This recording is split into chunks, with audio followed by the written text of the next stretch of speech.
नमस्कार, आपके साथ मैं हूं गौरव अग्रवाल और आप देख रहे हैं अड़ी, क्योंकि हमको है देश की पड़ी। और आज अड़ी में मुद्दा है 2024 में कौन जीतेगा, मोदी या विपक्ष का महागठबंधन। इस सवाल की सबसे बड़ी वजह है बेंगलुरु में विपक्षी पार्टियों का जमावड़ा। इसमें 26 दल और करीब 28 बड़े चेहरे हिस्सा ले रहे हैं। कल यानी 18 जुलाई को दिल्ली में एनडीए की भी बैठक होनी है। इसमें 38 दल शिरकत करने वाले हैं। दोनों ही खेमे अपने अपने कुनबे को बढ़ाने में जुटे हैं, नए सहयोगी तलाशने और उन्हें अपने कैंप में शामिल करने की कवायद तेज है। क्षेत्रीय पार्टियों से कांग्रेस का गठजोड़ समझ में आता है, लेकिन सवाल यह है कि पिछले 2 चुनावों में अकेले बहुमत हासिल करने वाली बीजेपी एनडीए में नई जान फूंकने की कोशिश क्यों कर रही है। इसे भी समझने की कोशिश करेंगे। हमारे साथ मेहमानों का एक खास पैनल जुड़ने वाला है, उनसे बात करें, लेकिन उससे पहले आज की हमारी ये रील देखिए।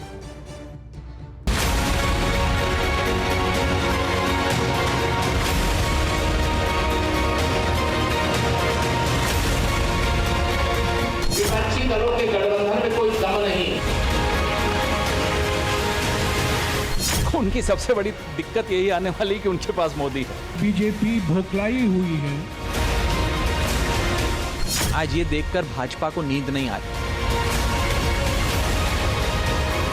24 के चुनावी चूल्हे पर जो ख्याली खिचड़ी है वो खानदानी खुर्चियों से ज़्यादा कुछ और साबित नहीं होगी।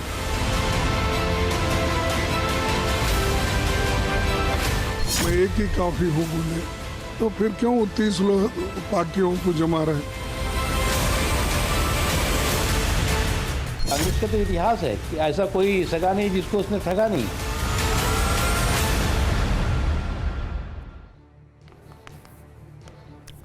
तो देखिए, पटना में 23 जून को मीटिंग हुई थी और अब 24 दिन बाद बेंगलुरु में विपक्षी पार्टियों की मीटिंग हो रही है। इस मीटिंग से पहले विपक्षी पार्टियों की रणनीति सामने आ चुकी है। बीजेपी विरोधी पार्टियों के मुताबिक उनके लिए नेता नहीं बल्कि मुद्दा अहम साथ है। साथ ही 2024 चुनाव के लिए कॉमन मिनिमम प्रोग्राम, पार्टियों में समन्वय के लिए समिति, सीट बंटवारे के लिए ग्रुप और मुद्दे तय करने के लिए कमेटी बनाने की बात फाइनल हो चुकी है। इसके साथ ही यह भी करीब करीब तय हो चुका है कि इस गठबंधन की अगुवाई कांग्रेस ही करेगी। गठबंधन का नाम यूपीए या फिर कुछ और भी हो सकता है। इसके संयोजक के तौर पर नीतीश कुमार, जी हां, ये नीतीश कुमार, इनके नाम पर सहमति बन चुकी है। तो ये हम आपको दिखा रहे हैं मोदी विरोध की रणनीति एक्सक्लूसिव। ये देखिए, इसमें हम तमाम वो चीजें दिखा रहे हैं। संयोजक के लिए नीतीश कांग्रेस पर सहमत है। इसके अलावा वहां पर कॉमन मिनिमम प्रोग्राम कैसे होगा, नेता का नाम तय नहीं, ये सब इन सब मोदी विरोध की रणनीति पर मोहर लग सकती है। पीसीआर चेंज कीजिए, इसको जल्दी जल्दी दिखाइए। वो हम रणनीति एक बार फिर से आपको दिखा देते हैं। वो रणनीति कौन सी है। देखिए, नेता नहीं मुद्दा, ये सबसे बड़ी रणनीति यहां पर। कॉमन मिनिमम प्रोग्राम, इस पर मोहर लग सकती है। इसके अलावा समन्वय के लिए कमेटी बनाई जाएगी जो इन सभी पार्टियों में कोऑर्डिनेशन करेगी। सीट बंटवारे के लिए एक ग्रुप बनाया जाएगा। ये रणनीति मोदी विरोध की कल, जिस पर एक्सक्लूसिव जो हमें जानकारी है, जिस पर मोहर लगेगी।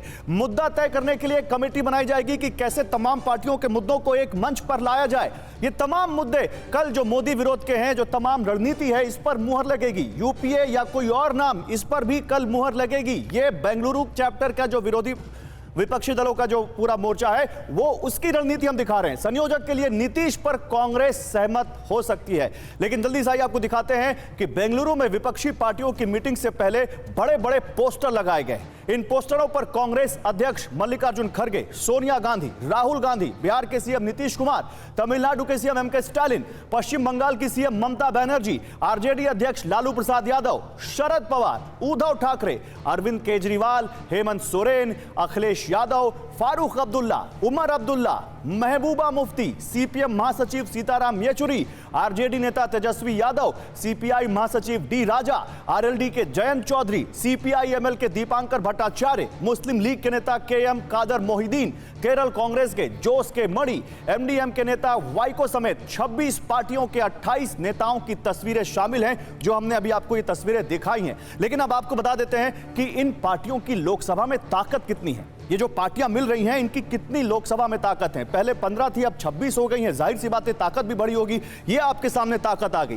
ये देखिए आप, यहां पर कांग्रेस सबसे ज्यादा 49, उसके बाद टीएमसी के पास 23, समाजवादी पार्टी के पास 3, डीएमके के पास 24, जेडीयू के पास 16, शिवसेना उद्धव गुट अगर बात करें तो उनके पास 6, एनसीपी शरद गुट तो उनके पास 5 सांसद, एसपी के पास मैंने बताया 3, नेशनल कॉन्फ्रेंस के पास 3, सीपीएम के पास 3, सीपीआई के पास 2 और आम आदमी पार्टी के पास 1 सीट यहां पर है।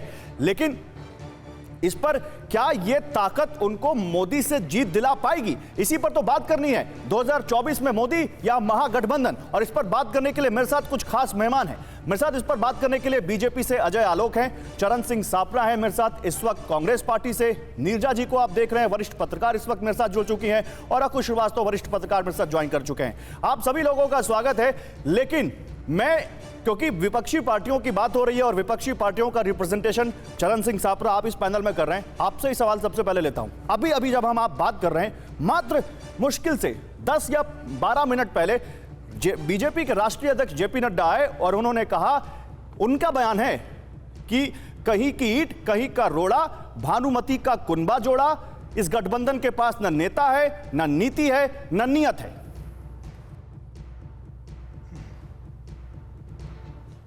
तो आदरणीय जेपी नड्डा जी ये भी बताएं कि जो 38 पार्टियों की बात कर रहे हैं वो कौन सा कुनबा है और कहां से वो कुनबा जुड़ रहा है, वो भी कल स्पष्ट हो जाएगा, कल उनकी मीटिंग आएगी तो। और दूसरी बात यह है कि इनके कुनबे से शिवसेना या तेलुगु देशम या अकाली दल, ऐसे तमाम सारी छोटी पार्टियां जो है वो इनके कुनबे से छोड़ करके क्यों गई थी। तो ठीक है, आदरणीय नड्डा जी ने अपनी बात, अपना वक्तव्य करना था, उन्होंने कई सारी बातें उसमें की है, ना नीति है ना नियत है इनकी। तो आपकी नीति और नियत क्या सही है? आपकी नीति के दौरान महंगाई जो है वो आसमान छू रही है, आपकी नीति के दौरान बेरोजगारी जो है वो सर पर चढ़ करके बोल रही है, आपकी नीतियों के आधार पर चीन जो है वो हमारी जमीन पर घुसा है, हमारी अर्थव्यवस्था डगमगाई है। तो ये आपकी नीति और नीतियां है ना, तो ये जनता जानती है सब कुछ, और जनता के सामने सब स्पष्ट होगा। जो 26 पार्टियां, विपक्षी पार्टियां इकट्ठी हो रही है, ये आपका ये सारा पर्दाफाश करेंगी। जो आपके झूठ और लूट की सरकार है उसका पर्दाफाश ये विपक्षी पार्टियों की एकत्रता करेगी। और इसीलिए आप भी एनडीए का जाप जपने लगे हो। नहीं तो आप कहते थे एक अकेला सब पर भारी, अब क्या निकल गई हेकड़ी सारी। अब हेकड़ी निकली है तब ना आप एनडीए की बात। क्या बोला, एक बार फिर से बोलिए, क्या बोला आपने? पार्टियों को जोड़ने की बात कर रहे हो। एक अकेला सब पर भारी, अब निकल गई हेकड़ी सारी। चलिए, इसी को लेके आप सवाल लेके जाता हूं मैं अजय आलोक के पास। अजय आलोक, पहले आप अकेले सब पर भारी थे, अब आपकी हेकड़ी निकल गई, आप सबको इकट्ठा कर रहे हैं। वो 26 लाए, आप 38 ले आए। देखिए, अहंकार में डूबी हुई कांग्रेस के बारे में एक ही कहना है कि रस्सी जल गई, बल नहीं गया, है ना। इसी अहंकार के साथ रहिएगा तभी 9 ही वर्ष हुए हैं सत्ता से दूर हुए, अभी कम से कम 90 वर्ष सत्ता से दूर और रहना पड़ेगा। त्यागिए अहंकार। हम अकेले 303 थे, तब भी हमने एनडीए रखा और सबको मंत्रिमंडल में शामिल किया। एक कांग्रेस की सरकार बता दीजिए जहां पे कांग्रेस बहुमत में हो और उसने अपने सहयोगियों को मंत्रिमंडल में लिया हो। आज तक कभी हुआ नहीं, क्योंकि सत्ता तो एक परिवार तक सीमित रख रहा है ना। आज भी उसी मानसिकता पे चल रहा है। अब आता हूं दूसरी बात, ये विपक्षी दलों की बैठक के बारे में। गौरव जी, 2-3 महीने और बीतने दीजिए, फिर एक गाना बड़ा उपयुक्त बैठेगा। आपने सुना होगा, एक गाना था, बंबई से गई दिल्ली, दिल्ली से गई पूना, पूना से गई पटना, फिर भी न मिला सजना। तो अभी दूसरी बैठक है, 3-4 बैठक ऐसी और होने दीजिए। अहंकार छट छट के निकलेगा। और ऐसी बैठक है जिसमें डिनर पे कोई नहीं जा रहा है, कल ब्रेकफास्ट पे कोई नहीं रहेगा, और फिर लंच कोई अटेंड करने पहुंचेगा तो ब्रेकफास्ट वाले भाग जाएंगे। ये ऐसी बैठक है। मुझे इनके बैठक पे कुछ नहीं कहना है। ये हमारी नीतियों की बात कर रहे थे। भैया, नीति हमारी ऐसी है कि हमारी अर्थव्यवस्था 10वें से 5वें स्थान पे पहुंच गई। नीति तो हमारी ऐसी है कि हमारे हाईवे 25,500 बने थे 2014 तक, आज 2023 में हमारे हाईवे 58,000 किलोमीटर तक बन गए। नीति तो हमारी ऐसी है कि हमारे पास 8 एम्स होते थे, आज हमारे पास 23 एम्स। इस पर आएंगे, इस पर आएंगे। हमारी पास ऐसी है कि 7 आईआईएम थे, आज करेंगे। अजय आलोक इस पर आएंगे। नहीं, नीति की बात कर रहे हैं। इनकी नीतियां, हमारी नीतियों में अंतर। मुंबई से गए दूसरी बात, फिर भी एनडीए और इसमें एनडीए और सुनिए ना, मुंबई से गए पटना, फिर भी नहीं मिले सजना, हमें राही प्यार के फिल्म का जो गाना आप गुनगुना रहे हैं, मोहब्बत की दुकान, तो नीरजा जी यहां पर राहुल गांधी ने भी खोल लिया।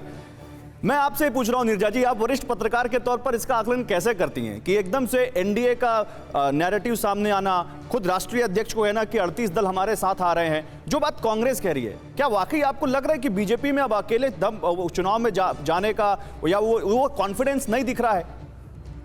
देखिए, जैसा कि कहा कि हेकड़ी निकलेगी कि नहीं वो तो समय ही बताएगा। लेकिन एक चीज तो स्पष्ट हो रही है कि रिस्क नहीं लेना चाहती भाजपा इस बार कि मेजॉरिटी की तरफ करे। हालांकि उन्होंने अपने सबसे पुराने एलाइज को जाने दिया, एनडीए को रखा, लेकिन चाहे शिवसेना थी, चाहे जनता दल यू थी, चाहे अकाली दल था, सबको जाने दिया, रोका नहीं।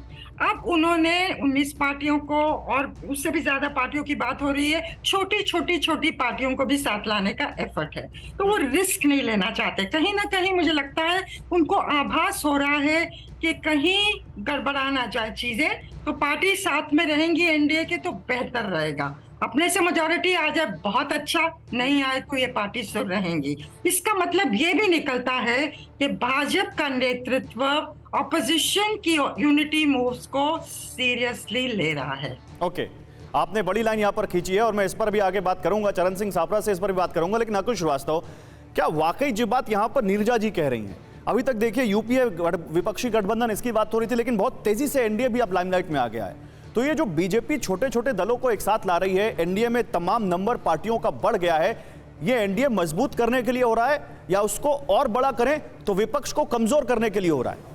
देखिए, बहुत सीधी सी बात है। इस समय एक लड़ाई जमीन पे लड़ी जा रही है, एक लड़ाई की रणनीति तय हो रही है, एक लड़ाई सोची समझी रणनीति के तहत हो रही है, दूसरी तरफ परसेप्शन की लड़ाई हो रही है। परसेप्शन की लड़ाई जब ये माना गया था कि विपक्ष में बहुत कम लोग हैं और उन्होंने नंबर 26 कर लिया और इस दिशा में ज़्यादा काम पिछले 10, 12, 15 दिन से चल रहा था, तो छोटे छोटे उन्होंने ले लिए, तो 26 हो गए। अब उन्होंने कहा एनडीए उनके भी वो लगी, तो एनडीए ने मतलब उससे ज़्यादा आगे बढ़ कर के काम किया और कहा नहीं हमारे साथ तो और ज़्यादा बढ़े हैं, जो हमारा सबसे पुराना रिकॉर्ड रहा है उससे ज़्यादा हम आगे बढ़ गए हैं। और अब जो गिनती 38 तक की हो गई है, तो उसमें राजभर दोनों किस्म के राजभर हैं, उसमें कुशवाहा दोनों किस्म के कुशवाहा हैं। तो ये एक बड़ा रोचक है। लेकिन इससे ये ज़रूर लगता है कि वहाँ लड़ाई में उन्हें अगर कुछ थोड़ा बहुत इधर उधर करना पड़ेगा, अपना त्याग करना पड़ेगा तो करेंगे। लेकिन इनको इस 38 दलों में, मुझे तो ये भी कभी कभी लगता है कि क्या इन 38 दलों में सीटें 38 को मिल पाएंगी कि नहीं मिल पाएंगी, ये भी एक सवाल है। ये उसी तरीके से है जैसे 26 को नहीं, तो फिर एक काम करते हैं ना कुछ, ये काम करते हैं, जब विपक्षी पार्टियां इतनी एक्टिव हैं, मीटिंग्स पर मीटिंग्स हो रही हैं, तमाम तरह की रणनीतियां बनाई जा रही हैं, तब तो बीजेपी के बारे में कहा जाता है कि वो हर वक्त चुनावी मोड में रहती है। तो हर वक्त चुनावी मोड में रहने वाली बीजेपी की बिसात पर भी एक नजर डाल लेते हैं। विपक्ष के 26 दलों के जवाब में एनडीए का कुनबा 38 दलों का हो गया है। हालांकि अभी बीजेपी अध्यक्ष जेपी नड्डा आए, उन्होंने कहा कि कल 38 दल इस मीटिंग में शामिल होंगे। आपको दिखाते हैं कि एनडीए की मीटिंग में कल कौन कौन सी पार्टियां शामिल हो रही हैं। जल्दी से आप देखिए आपके सामने, नरेंद्र मोदी यानी बीजेपी, एकनाथ शिंदे की शिवसेना, अजित पवार की एनसीपी, चिराग पासवान का एलजेपी-आर गुट, संजय निषाद की निषाद पार्टी, अनुप्रिया पटेल की अपना दल सोनेलाल पटेल, इसके अलावा जीतन राम मांझी की हम, उपेंद्र कुशवाहा की आरएलएसपी, रामदास आठवले की आरपीआई, ओम प्रकाश राजभर की एसबीएसपी, के पलनीस्वामी की एआईएडीएमके, सुखदेव सिंह ढींडसा की एसएडी जो उनकी पार्टी है अपनी ढींडसा, और इसके अलावा कॉनरेड संगमा की NPP, NDPP, SKM, BPP, JJP, आप देखिए सुदेश महतो की आजसू, ये तमाम वो नेता हैं जो अपने अपने क्षेत्र में इनका नाम है, लेकिन राष्ट्रीय स्तर पर देखें तो 2-4 नाम ही ज्यादातर यहां पर दिखते हैं। इससे पहले कि हम इस पर आगे बढ़ें, आइए जल्दी से दिखाते हैं आपको जेपी नड्डा ने कहा क्या इसको लेकर। कल राष्ट्रीय जनतांत्रिक गठबंधन नेशनल डेमोक्रेटिक अलायंस की बैठक शाम को आहूत की गई है और कुल मिलाकर के अभी तक 38 हमारे पार्टनर्स, जो हमारे एनडीए के पार्टनर्स हैं, उनकी कंफर्मेशन आ चुकी है। तो 38 पार्टनर्स कल इस मीटिंग में पार्टिसिपेट करेंगे जिनकी कंफर्मेशन आई है। और आइए आपको एनडीए की ताकत भी दिखा देते हैं जल्दी से। लोकसभा में एनडीए की मौजूदा ताकत क्या है, किस पार्टी के पास कितने सांसद हैं एनडीए में, जल्दी से ये देख लीजिए। बीजेपी की बात करें तो जाहिर सी बात है सबसे बड़ी पार्टी है, अकेले अपने दम पर उनके पास यहां पर बहुमत है, 301 मौजूदा स्थिति में देखें तो। इसके बाद शिवसेना शिंदे गुट 13 सांसद, एलजेपी पारस गुट 5 सांसद, एलजेपी चिराग गुट 1 सांसद। एसएडी की बात करें तो यहां पर अगर वो एनडीए में आ रहे हैं तो 2 सांसद उनके पास हैं, अपना दल की बात करें तो 2 सांसद उनके पास है, और अन्य की बात करें तो 9। तो ये 50 ये आंकड़ा पार करता है। 359 के आसपास ये पूरा अगर 38 दलों को मिलाएं तो यहां पर जाता है ये आंकड़ा। लेकिन यहां पर क्या विपक्ष एकजुट होने पर अगर जोर दे रहा है ताकि बीजेपी को हराया जा सके, तो बीजेपी भी क्या रणनीति बना रही है, एनडीए की क्या रणनीति है, आइए जल्दी से आपको इसके लिए दिखाते हैं यहां पर क्या काउंटर प्लान है उनका। एनडीए का कुनबा बढ़ाना जो कि साफ दिख रहा है सामने, ज्यादा पार्टियां अब यूपीए की बजाय एनडीए में आ गई हैं। छोटे दलों से क्षेत्रीय क्षत्रपों की काट यह भी सामने दिखता है, तमाम छोटी पार्टियां हिला रहे हैं साथ में। इनका मकसद है इनका वोट परसेंटेज बढ़ाया जाए, इनका यह साफ मकसद दिखता है। और इसी के साथ ही अकेले 350 सीटें जीतना भी इनका काउंटर प्लान है।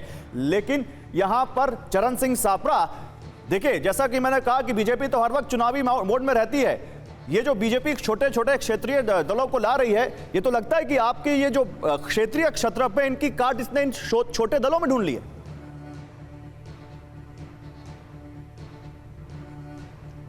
देखिए गौरव जी, मैं आपको बताऊं कि ये जो 2024 का खेला है ये 2019 से बहुत अलग होगा। और ये जो विपक्ष की मीटिंग कल होने जा रही है ये तो झांकी है, असली पिक्चर अभी बाकी है।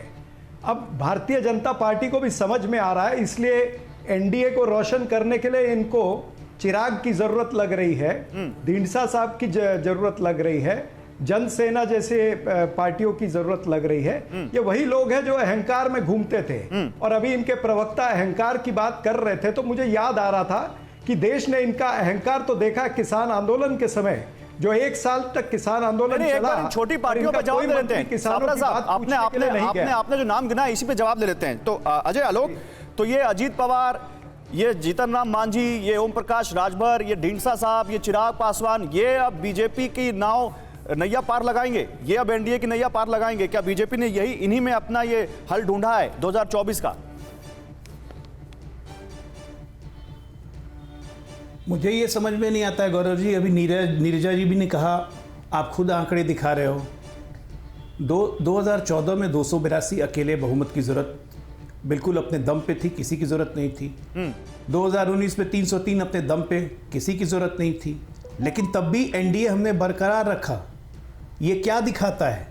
ये दिखाता है कि हमारे नेतृत्व की सोच है कि सबको साथ लेके चलो। साथ में मैंने एग्जाम्पल भी कोट किया कि कांग्रेस की इकलौती बहुमत की सरकार आज़ादी के बाद से अभी तक बता दीजिए जहां कांग्रेस अकेले बहुमत में हो, उसने कभी किसी साझेदार को लिया अपने साथ?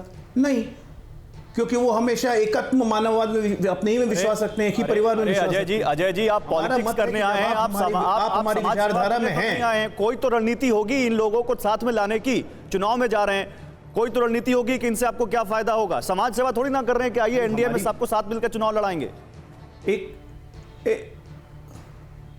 नहीं, चुनाव लड़ाने की बात नहीं है भाई, हमारी विचारधारा में विश्वास रखते हैं, प्रदेश और देश को आगे बढ़ाने में विश्वास रखते हैं, नरेंद्र मोदी जी के नेतृत्व में से सहमत हैं, तो हमें क्या दिक्कत है? जिसको आना आइए, लेकिन हमारी विचारधारा में रहिए। ओम प्रकाश राजभर आपकी विचारधारा में विश्वास रखते हैं, फिर समाजवादी पार्टी आप ही को छोड़ के गए थे, वो क्या करने गए थे वहां, और फिर लौट आए आपके यहाँ। ये विचारधारा आपकी उनकी 2 साल बाद फिर जग गई। वही तुम्हें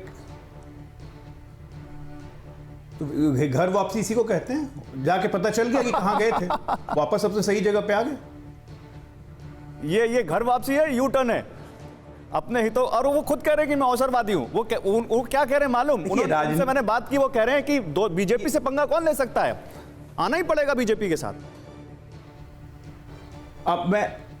अब मैं आपको एक बात बताता हूं। माननीय काशीराम, स्वर्गीय काशीराम जी अक्सर कहते थे कि मैं चाहता हूं कि देश में बार बार मध्यावधि चुनाव, क्योंकि जब जब मध्यावधि चुनाव होंगे मुझे अपने लोगों को जगाने का मौका मिलेगा, मेरा समाज राजनीतिक रूप से और सशक्त बनेगा और मेरी पार्टी और मजबूत होगी। तो देश में, ये देश की लोकतंत्र की खूबसूरती है कि विभिन्न विचारधारा के लोग हैं, अलग अलग सोच है, लेकिन अगर वो सोच कहीं पे आके सामंजस्य ले लेती है और हमारे साथ चलने का निर्णय करती है, हमारे नेतृत्व में विश्वास रखती है, तो हमें क्या दिक्कत है? हम लेके चलेंगे। हमारे नेतृत्व में वो क्षमता है। अजय आलोक क्या कह रहे हैं? आप कैसे देखती हैं? बीजेपी तो कह रही है कि सारे चुनाव एक साथ होना चाहिए, हालांकि वो मध्यावधि चुनाव का रेफरेंस दे रहे हैं, लेकिन ये जो कॉन्फिडेंस वाली बात है, कह रहे हैं कि हमारी विचारधारा में कोई आ जाए तो हमें क्या दिक्कत है? क्या इतनी सीधी है पॉलिटिक्स?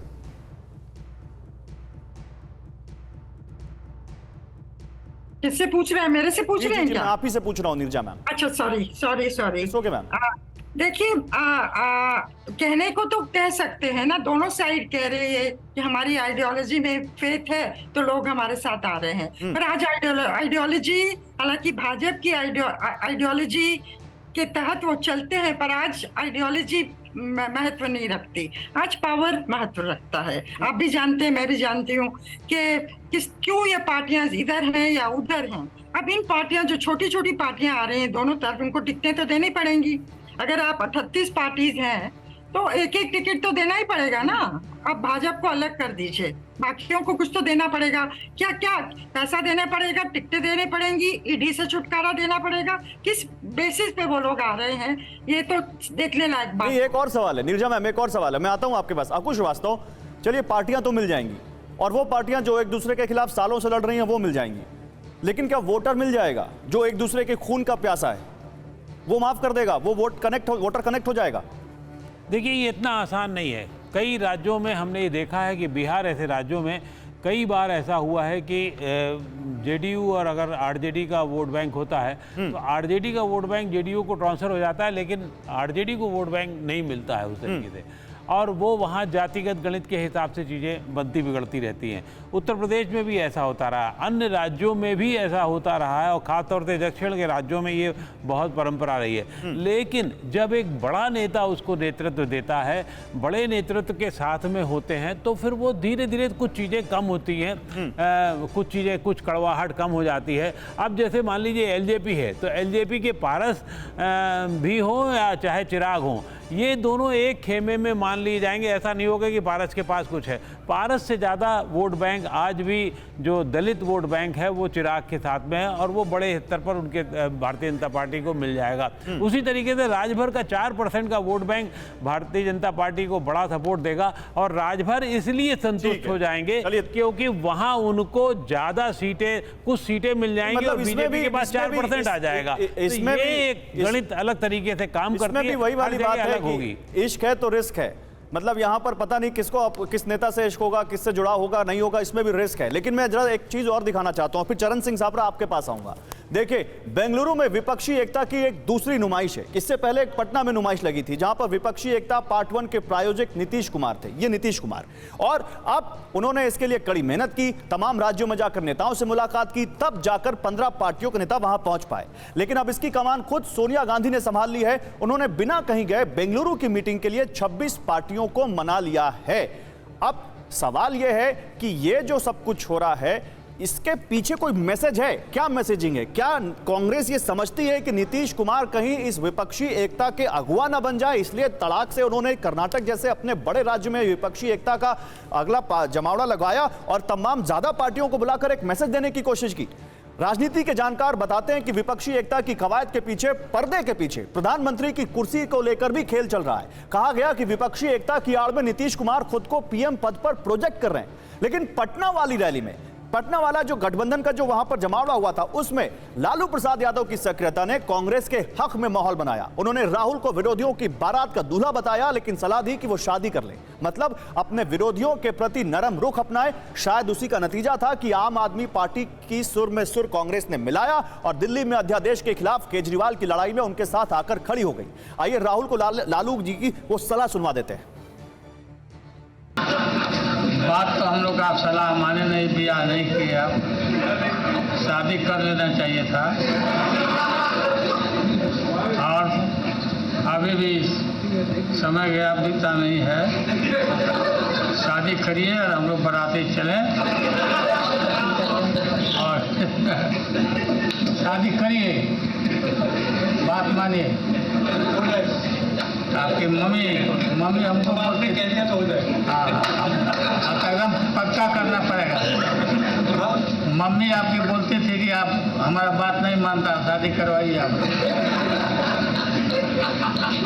अच्छा,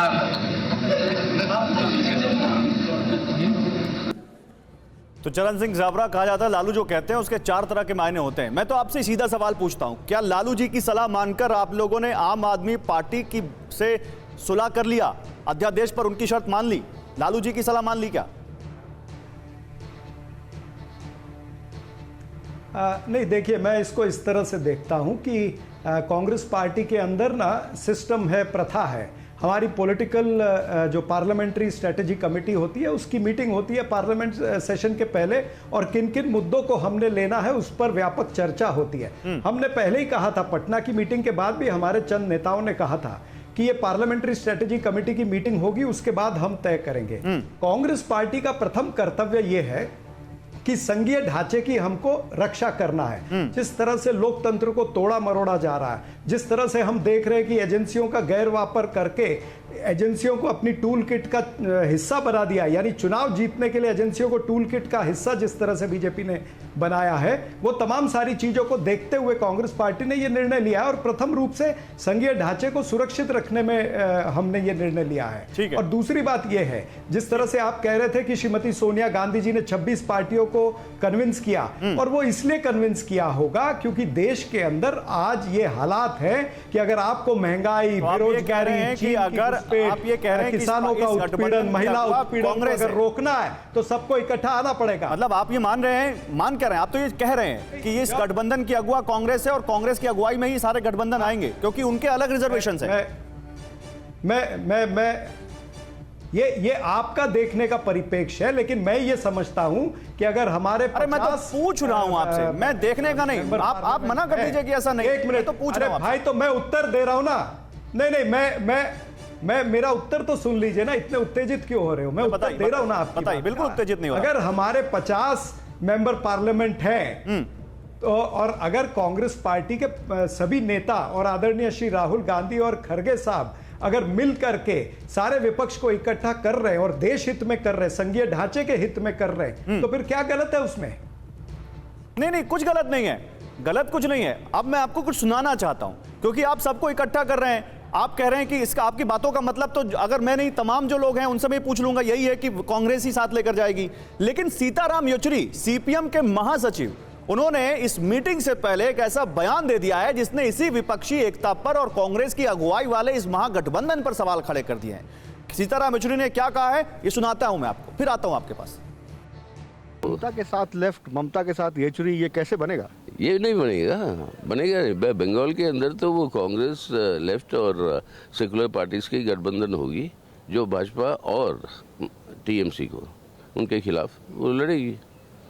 मतलब आप कहना चाह रहे हैं कि लेफ्ट के सामने बंगाल में कांग्रेस और तृणमूल कांग्रेस के सामने लेफ्ट और कांग्रेस मिलकर लड़ेंगे, लेकिन केंद्र में साथ बाद में ममता भी आ जाएंगी, आप भी आ जाएंगे। वो देखी जाएगी क्या होगा परिस्थितियां उस समय। वो कह रहे चेहरा हमारे पास मोदी, आपके पास कोई चेहरा तो है ही नहीं, उनके पास करिश्माई चेहरा मोदी का है। वो ये बात का जवाब तो 2004 में हम दे चुके हैं वाजपेयी साहब के साथ। वाजपेयी साहब उस समय उनका मुकाबला कोई था नहीं, ये बात सही है, लेकिन वास्तविकता क्या निकली? 10 साल मनमोहन सिंह साहब बने ना प्रधानमंत्री। तो अजय आलोक, मैं तो यही चरण सिंह साबरा साहब से पूछना चाह रहा था, आपसे पूछ लेता हूं, ये सीताराम येचुरी साहब की उलट बासियां ये वोटर को कैसे समझाएंगे? यहां लड़ेंगे वहां मिलेंगे, इतनी केमिस्ट्री, इतना केमिस्ट्री का फॉर्मूला वोटर को समझ में आता है क्या? गौरव जी, मैंने ओपनिंग स्टेटमेंट्स में क्या बोला कि यहाँ पे कोहेशन है, वहाँ कॉन्ट्रडिक्शंस है। तो कॉन्ट्रडिक्शन, अब मैंने बोला ना आपको कि एक आदमी जब कल लंच करने आएगा तो ब्रेकफास्ट वाला भाग जाएगा। तो मैं इन्हीं के बारे में, साहब के बारे में बोल रहा था, ये सुबह चाय पी के भाग जाएंगे क्योंकि ममता दी कल आ रही है लंच करने के लिए। तो ये तो चलता रहेगा। देखिए, एजेंडा, कॉमन मिनिमम प्रोग्राम का पहला एजेंडा क्या है? वंशवाद बचाओ। दूसरा एजेंडा क्या है? भ्रष्टाचार करने के बाद जेल जाने से बचो। तीसरा एजेंडा क्या है? मोदी भगाओ, भाजपा हराओ। यही काम करेंगे तभी बचेंगे, नहीं तो अस्तित्व पे खतरा है। ये अस्तित्व बचाने की लड़ाई ये लोग लड़ रहे हैं भाई। ये कोई देश बचाओ और ये देश आगे बढ़ाने के लिए इनसे, देश से इनको क्या मतलब है? देश गया तेल लेने, पहले इनको अपने घर का आटा गीला होने से बचाना है। चाहे उसके लिए चीन से फंडिंग लेनी पड़े, पाकिस्तान से फंडिंग लेनी पड़े, जॉस बेजॉस से फंडिंग लेनी पड़े, न्यूयॉर्क टाइम्स में छपवाना पड़े, सब चीज चलेगा, सब चलेगा। चाहे जाके लंदन में जाके शिकायत करनी पड़े देश की, चाहे अमेरिका में जाके वहां मीडिया से बात करके लोग देश के लोकतंत्र को खतरे में डालना पड़े, सारे हथकंडे चलेंगे। देश वेश नहीं बचाना है। चलिए नीरजा जी, ये कह रहे हैं कि देश बचाने की लड़ाई नहीं है, ये अस्तित्व बचाने की लड़ाई है। लेकिन नीरजा जी, वोटर कैसे रैशनलाइज करेगा? वोटर को कैसे कन्विंस करेंगे ये लोग? आपने सुना सीताराम येचुरी क्या कह रहे हैं? सीताराम येचुरी साफ कह गए कि हम टीएमसी के खिलाफ लड़ेंगे। बिल्कुल वो कॉन्ट्रडिक्शंस है, वो विरोधाभास है ऑपोजिशन की तरफ। और एक और अंतर है, एनडीए में एक स्ट्रॉन्ग लीडर है जो कि लोकप्रिय है, दूसरा एक मेजर बड़ी पार्टी है जो कि पिवट है। इस तरफ ना स्ट्रॉन्ग ना क्लियर लीडर है ना एक बड़ी पार्टी। कांग्रेस सबसे बड़ी पार्टी है 49 सीट्स के साथ, वो सबसे बड़ी पार्टी है 301 के साथ। तो वो छोटी छोटी पार्टियों को मैनेज करना जरा आसान होता है बनिस्बत बड़ी पार्टियों को, वो सब विरोधाभास है। पर सवाल ये होता है किस हद तक इस बार एंटी इनकम्बेंसी सामने आएगी, किस हद तक जो लोगों में पीड़ा है वो दिखती है, जो कि महंगाई से जूझ रहे हैं लोग आज। अब जहां भी मैं जाती हूँ ना, जो आवाजें पहले सुनने को नहीं मिलती थी आज सुनने को मिलती है। अब किस हद तक वो काम करेगा, क्योंकि प्रधानमंत्री की लोकप्रियता कायम है। अच्छा, तो इस ये पर भी मैं आपसे क्या सवाल होगा? लूंगा, प्रधानमंत्री की लोकप्रियता और अलोकप्रियता को लेकर भी मैं आपसे सवाल लूंगा, लेकिन अकू जी पहले मैं एक सवाल आपसे ले लेता हूं। अकू जी, ये ठीक है, यहां पर साफ जो कह रही है कि यहां पर स्ट्रांग लीडर नहीं, नीरजा जी ने कहा कि यहां पर कोई स्ट्रांग लीडर नहीं है इस अपोजिशन के गठबंधन में। अगर स्ट्रांग लीडर नहीं है तो फिर यहां पर कैसे ये वोटर का कन्वर्जेंस कैसे होगा? ये सबसे बड़ा संकट है विपक्ष के सामने, और इस संकट से निपटना आसान नहीं है। और इसकी कोशिश तो इनको ये करनी चाहिए या करने की प्लानिंग होगी कि धीरे धीरे करके किसी एक नेता पर कंसंट्रेट करेंगे, और वो कंसंट्रेशन जो है कांग्रेस के नेता पर ही होगा, और सीधा कहा जाए तो वो राहुल गांधी पर ही हो जाएगा। सोनिया गांधी ने इस समय जो जिसको कह सकते हैं रणनीतिक चाल चली है वो ये है, क्योंकि बिहार में या नीतीश कुमार जिस तरह से आगे बढ़ने की कोशिश कर रहे थे, नीतीश की सीमा 15 दलों तक हो गई जिसमें कांग्रेस भी शामिल है, लेकिन 26 तक लाना का काम जो है वो सोनिया गांधी के चेहरे की वजह से हुआ है, तो वो नीतीश कुमार को थोड़ा कम होगा। लालू यादव ने ये प्रक्रिया पहले से शुरू कर दी है बिहार में, और एक वो सुपर सीएम के तहत अपने आप को स्थापित करने लग गए। तो ये जो गड़बड़ है इसका खामियाजा विपक्ष को भुगतना पड़ेगा कि हर जगह अलग अलग नेता तैयार हो रहा है। अब वो कैसे, और ये बहुत जल्दबाजी है कहना, लेकिन धीरे धीरे जब ये चीज़ें पकेंगी तो एक अलग रूप लेंगी। एनडीए का एक अलग रूप होगा, क्योंकि वहाँ मोदी नाम के शख्स हैं जिनके आगे पीछे सब चीज़ें हैं, और सबको पता है कि भारतीय जनता पार्टी के पास एक बड़ा वोट बैंक है जो उस। नहीं, मैं तो एक सवाल और पूछ रहा हूँ, मैं सीताराम येचुरी के बयान का रेफरेंस लेके जा रहा हूँ, मैं ममता बनर्जी के बयान का रेफरेंस लेके जा रहा हूँ, मैं एमके स्टालिन के बयान का रेफरेंस लेके जा रहा हूँ। अकू जी कह रहा हूँ, सापरा जी, आप देखिए, मोदी जी कहते हैं कांग्रेस मुक्त भारत, चलिए वो तो विपक्षी हैं, लेकिन ये गठबंधन की पार्टियां भी तो अपने अपने राज्यों में कह रही हैं कांग्रेस मुक्त भारत।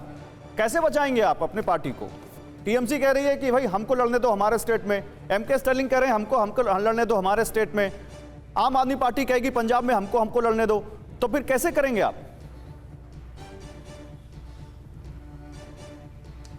देखिए, आपको बता दूं कि समय से सारी चीजें जो है वो संभलेंगी, और मेन चीज होगी कि ये चुनाव जो होगा 2024 का, वो मोदी वर्सेस मुद्दा होगा। आज देश के अंदर मुद्दे जो है उसको प्राथमिकता दी जा रही है, जनता की समस्या को विपक्ष प्राथमिकता दे रहा है। और यही जो नीरजा जी ने अभी कहा कि एंटी इनकम्बेंसी, यही मोदी जी की और भारतीय जनता पार्टी की एंटी इनकम्बेंसी बन रही है। उसमें अहंकार भी नजर आ रहा है, उसमें इनकी नीति और नियत में भी खोट नजर आ रहा है, और तमाम सारी चीजें हैं। तो इसी को विपक्ष लेकर के मोदी वर्सेस मुद्दा ये चुनाव होगा। और 2004 आपने देखा है, उस समय भी विपक्ष के पास में चेहरा नहीं था, लेकिन श्रीमती सोनिया गांधी जी के नेतृत्व में हम 140 सीटें जीत करके आए थे, हमने सत्ता बनाई, डॉक्टर मनमोहन सिंह को चुना गया, और डॉक्टर मनमोहन सिंह ने 10 साल अच्छे तरीके से यूपीए की मतलब आप ये कह रहे हैं कि चीजें संभालनी पड़ेंगी। अभी आपने कहा कि संभलेंगे, मतलब क्या वो गलत चेहरा था? चीजें संभालनी पड़ेंगी। मैं आपसे मैं अच्छा ठीक है, सापरा साहब आता हूं। देखिए, कांग्रेस मुक्त भारत का नैरेटिव है ना, ये बहुत बड़ा हो गया है, और ये विपक्ष की तरफ से भी है और पक्ष की तरफ से भी है, यानी आपकी पार्टियों की तरफ से भी है, आपके साथ जो है। मैं आता हूं, इस पर बात करेंगे, इस पर और विचार करेंगे, लेकिन जरा मैं एक आंकड़ा दिखाना चाहता हूं, आप सभी को दिखाना चाहता हूं। 2024-2004 का आप यहां पर दे रहे हैं हवाला। मैं आपको 2024 में एनडीए बनाम जो कांग्रेस की जो अगुवाई वाले गठबंधन की लड़ाई तय हो चुकी है, उसमें 2019 के नतीजे क्या कुछ कहते हैं, उनसे क्या हम सीख सकते हैं, ये भी देखते हैं। आपको बड़े राज्यों में एनडीए और यूपीए की सीटें और वोट शेयर दिखाते हैं। आइए जल्दी से इस पर बात कर लेते हैं। सबसे पहले यूपी, 80 सीटों वाला राज्य, जहां पर बीजेपी पिछले 2 इलेक्शन से लगातार काफी अच्छी कामयाबी हासिल कर रही है। बीजेपी की बात करें तो 62 यहां पर उसके पास सीटें, करीब 50% वोट लेकर आई वो अकेले। बीएसपी दूसरे नंबर पर 10 सीटें, एसपी की बात करें तो 5 सीटें, अपना दल की बात करें तो 2 सीटें और कांग्रेस की बात करें तो 1 सीट केवल, और वोट परसेंटेज भी सिंगल डिजिट में। इसके बाद आगे बात करते हैं, अगला स्टेट लाइए यहां पर पीसीआर, महाराष्ट्र में देखिए बीजेपी सबसे बड़ी पार्टी 23 सीटें जीतकर आई, वोट परसेंटेज 28 के आसपास। शिवसेना 18, जिसमें से ज्यादातर अब उसी के पाले में आ गए हैं, 23% के आसपास वोट। कांग्रेस केवल 1 सीट 16% वोट के बावजूद, एनसीपी 4 सीटें 15% के वोट के आसपास, एआईएमआईएम 1 सीट 1% वोट लगभग, और निर्दलीय की बात करें तो 3-4% के बीच ये भी रहे, 1 सीट इनके पास रही। पश्चिम बंगाल की बात करें जहां पर बहुत ज्यादा ऑलरेडी मुश्किल है इस गठबंधन के लिए, बीजेपी 18 सीटें, करीब 41% वोट उसके पास था। टीएमसी की बात करें 22 सीटें सबसे ज्यादा, लेकिन वोट परसेंटेज बहुत ज्यादा अंतर नहीं, 3 से 4% का अंतर बीजेपी से, 44 के आसपास। कांग्रेस केवल 2 सीटें और सिंगल डिजिट में वोट परसेंटेज उसके पास यहां भी। आगे दिखाते हैं आपको, ये देखिए बिहार की बात करें, यहां भी कांग्रेस का प्रदर्शन आप देखिए, 1 सीट है और 7-8% के आसपास वोट है। बीजेपी के पास यहां 17% वोट है, सबसे बड़ी पार्टी 24% वोट, 17 सीटें 24% वोट। जेडीयू 16 सीटें 22% वोट, एलजेपी 6 जो अब बढ़कर 5 और 1 हो गए हैं, और इनके पास भी 8% के पास वोट। तो यहां पर चरण सिंह सापरा, सवाल तो यही है ना, आपके पास बिहार जैसे स्टेट में एलजेपी से भी कम वोट परसेंटेज है, आप बंगाल देख लीजिए वहां आप सिंगल डिजिट में आ रहे हैं, आप यूपी देख लीजिए वहां पर आप कुछ भी नहीं पा रहे हैं, तो क्यों दूसरी पार्टियां आपको इस स्टेट में आपके लिए मंच तैयार करके देंगी, लो हमारा वोट परसेंटेज तुम ले जाओ। यही तो कांग्रेस मुक्त भारत का वो नैरेटिव है जो आपके गठबंधन की पार्टियां भी चाह रही हैं, मैं ये कह रहा हूं। देखिए, पुराने आंकड़ों से बात करने में बड़ी सरलता नजर आ रही है, लेकिन भारतीय जनता पार्टी के प्रवक्ता यहां पर बैठे हैं, इनको कहिए महाराष्ट्र के अंदर इनकी सरकार जो है वो महानगर पालिका 20 महानगर पालिका और 15 नगर परिषद के चुनाव क्यों नहीं करा रहे हैं? क्योंकि इनको पता है कि यहां पर महाविकास आघाड़ी जो महाराष्ट्र के अंदर है वो बहुत मजबूत हो चुकी है। अब आप केमिस्ट्री की बात थोड़ी देर पहले कर रहे थे कि आप उसी महाविकास आघाड़ी का हवाला दे रहे हैं ना चरण सिंह सापरा, जहां से अजित पवार अपने पूरी पार्टी तोड़कर बीजेपी में ले आए। एक मिनट नहीं, मैं उसी महाविकास आघाड़ी का हवाला दे रहे हैं जहां से, और वो भी नहीं सापरा साहब वो भी उस गठबंधन की मीटिंग के बाद जो आपकी पटना में होती उसके बाद मुझे टोकते हो। आपकी दिक्कत यह है कि आप हमेशा टोकते हो, मेरी बात पूरी सुनो। आप केमिस्ट्री की बात करते हो गौरव जी, सुनने का भी की कमी है सापरा साहब, थोड़ी सी जल्दी अपनी बात पूरी कीजिए। आपने केमिस्ट्री की आपने नहीं वो समय तो फिर मत बुलाया करो ना, मत बुलाओ। अरे तो आपको 1 घंटे से मैं बात कर रहा हूं आपसे, आप मुद्दे पे बात करें ना सापरा साहब। आपने केमिस्ट्री सुनिए, मैं मुद्दे पे आ रहा हूं। केमिस्ट्री की बात आपने करी ना, तो यहां पर अगर जनता को अजीत पवार की और शरद पवार की और अजीत पवार की और बीजेपी की केमिस्ट्री समझ में आती है, अगर एकनाथ शिंदे की और बीजेपी की केमिस्ट्री समझ में आती है, तो जनता को सारी केमिस्ट्री समझ अच्छा मुझे ही बताइए इस बात की केमिस्ट्री समझ में आती है नहीं तो कर रहा है चुनाव। ठीक है, महानगर पालिका के बहुत शुक्रिया अजय आलोक, समय कम है। अजय आलोक, देखिए 23 जून को मीटिंग हुई, 27 जून को एक प्रफुल्ल पटेल आ गए यहां पर। अब मैं आपसे आप ही से पूछ लेता हूं, क्या और कोई प्रफुल्ल पटेल तो आप लोग नहीं लेने जा रहे हैं अब इस मीटिंग के बाद, बेंगलुरु में जो मीटिंग होगी? देखिए, राजनीति वो बहुत गतिशील होती है गौरव जी। राजनीति में कौन क्या करेगा नहीं करेगा कोई किसी की गारंटी नहीं कर सकता है। कल क्या होगा कुछ नहीं हो सकता। आज हम लोग इस मुद्दे पे डिबेट है, मीटिंग हो रही है, कल मान लीजिए मीटिंग में सर फुटबॉल हो गया तो उस पर डिबेट करने लगेंगे। तो राजनीति बहुत गतिशील है, तो किसी भी चीज़ को जो भविष्य के गर्भ में छुपी हुई हो उस पर भविष्यवाणी करना ठीक नहीं है। अब जहां तक रहा परसेप्शन, तो परसेप्शन जा चुका है कि मोदी जी क्या काम कर रहे हैं और ये विपक्षी गठबंधन किस लिए इकट्ठा हो रहे हैं। ये परसेप्शन देश में गया है, गांव-गांव में गया है। आप अपनी टीम भेज के पता कर लीजिए, ये कांग्रेसियों को ही पता है कि परसेप्शन क्या गया हुआ है। ठीक है, बहुत बहुत शुक्रिया अजय आलोक आपका, बहुत शुक्रिया चरण सिंह सापरा, बहुत शुक्रिया नीरजा जी आपका, अकुश श्रीवास्तव आपका बहुत शुक्रिया। तो देखिए यहाँ पर अड़ी में इतना ही बस, लेकिन खबरें लगातार जारी रहेंगी, आप बने रहिए TV9 भारतवर्ष के साथ। नमस्कार।